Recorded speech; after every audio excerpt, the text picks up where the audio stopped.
জামায়াতে ইসলামী ক্ষমতায় যাওয়ার জন্য মরিয়া হয়ে উঠেছে উল্লেখ করে বিএনপি মহাসচিব মির্জা ফখরুল ইসলাম আলমগীর বলেন, অতীত নির্বাচনে তাদের রেকর্ড ভালো নয়।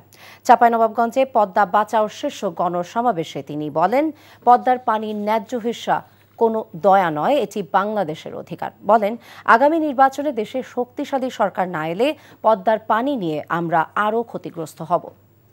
এ সময় পিআর নিয়ে তিনি বলেন, সব দল মিলে সংস্কার প্রস্তাব নেওয়া হলেও এখন একটি দল হঠাৎ করে পিআর দাবি করে বসলেন। বলেন, নির্বাচন যত দেরি হবে দেশ তত দুর্বল হয়ে পড়বে।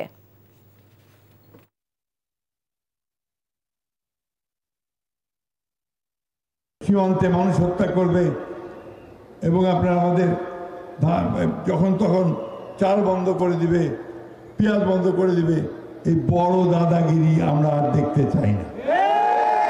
আমরা দেখতে চাই যে ভারত আমাদের সঙ্গে সত্যিকার মর্যাদার ভিত্তিতে, সমান মর্যাদার ভিত্তিতে আমাদের সঙ্গে তার সহযোগিতা করবে। অন্যথায় ভারত কখনোই বাংলাদেশের মানুষকে বন্ধু হিসাবে পাবে না। বন্ধু